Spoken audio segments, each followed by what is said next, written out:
Hey guys, it is Wednesday. It's been 1 week since Halloween, and I am officially planning for next year now. I think I'm going to try to do a full walkthrough next year in the sense of like a start point, an entire looping path, and then an end point. My haunt has always been sort of like you go to a dead end, and then you turn around and you come back halfway, and then you go down another path. So people always get a little confused. Sometimes they don't even realize, that there's a whole other path to go down. So there's stuff that doesn't get seen. This last year, I had to basically be like a traffic guard right in this spot to help people go down either the left path or the right path. But what I want to do is I'll do a little quick walkthrough. Basically, you'd start, over on this side. Whoa. The fuck? I wonder if that showed on camera, that bird swooping in front of me. That you'd start over here, you'd come up where all the dead grass is from Halloween, and then there would be some fencing right here, and you would go this way, no tree branch in the way, and then you would take a undetermined route through here, also depending on if this tree is going to be here or not next year, because it is officially like really dead. So you'd basically probably do like a little loop-de-loop, come through here somehow, maybe a little turnaround right in this area, and then this is where the candy bucket was last year, right in here, or this year, sorry.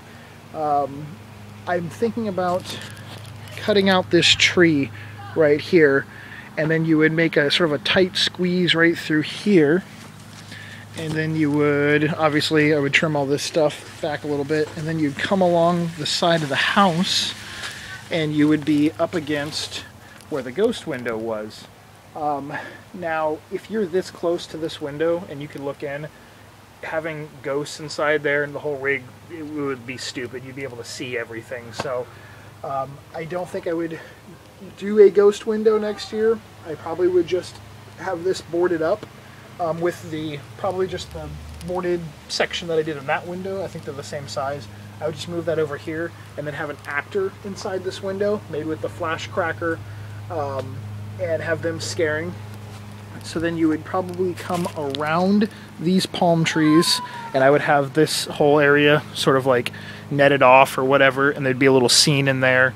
And then you would have to come up against this window, which was boarded up with that zombie crawling out. I'd have that probably boarded up again too, but maybe same idea, have an actor in there just sticking his arms out or something like that. And then the big thing is what I would do at the front porch, because right now we have just walked into the front porch, and I would have people exit out the front side. But I was thinking about maybe making like a cave in here, or like a walk-in crypt. I haven't really decided yet. Granted, I would probably make it out of cardboard boxes, just like, I've become famous for now, building scenes out of cardboard boxes. So I would probably make like a wall right here with like a broken out section where you would walk into.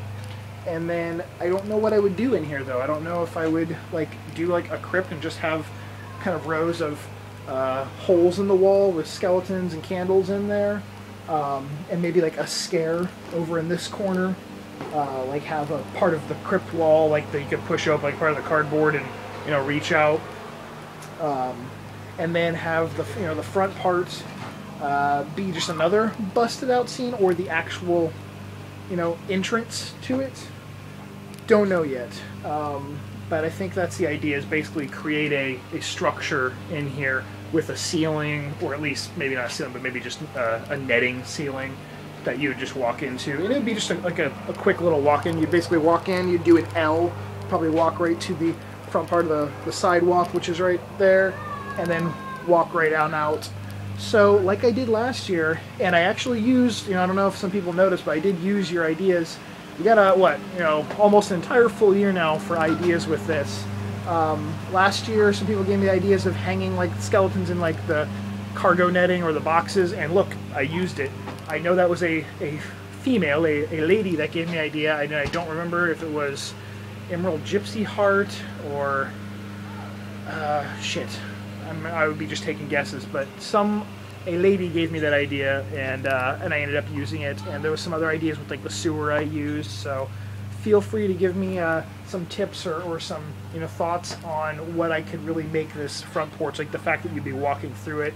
A cave would be a little bit harder, I guess. Like in the sense of a cave, because I really don't have much that could go in a cave. But I think a crypt, since I actually did a crypt sort of in here the year before, would be a little bit easier. I kind of know that I could technically do it. But give me some ideas. And then to continue on, you'd walk out and like the fencing would kind of be going at a cross angle right here. So then you'd walk out and go this way down the exit path right over here. And then it would end out over here. So I think that is the rough idea right now for 2013, an actual like longer pathway to walk through. And then as for a theme in there, no idea. You guys sort of know what I have. Lots of skeletons, some zombie stuff. I might try to do a lot of top-down things. Maybe have a lot of stuff sort of hanging down on top of you, so this whole path you'd have to be walking through stuff to make it a little bit creepier. But that's it. So now I gotta get back to cleaning up. Making a little bit of cleanup progress. I got 4 of the skeletons back upstairs underneath that bed, some of the tombstones. I got the gravedigger, the night digger zombie prop packed up in his box. The funny thing is even after Halloween's over and putting stuff away, I'm still finding stuff that I forgot I had. On the bottom shelf in this closet I found like a little less than a half bottle of blood that I was looking for before Halloween. I actually had seen it on Halloween night sitting there. But behind that was a full bottle of zombie blood. I have no idea where I got this from.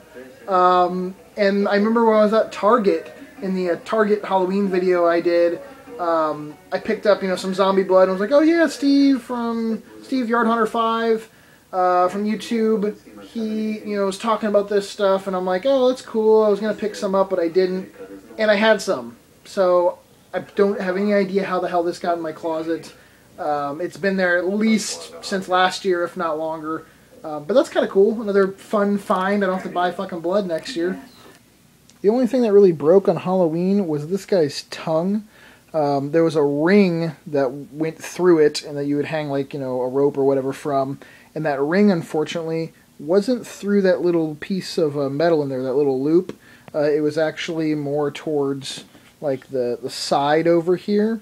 So when after it hung up in the wind for like 24 hours, it ripped right through the little top piece of tongue.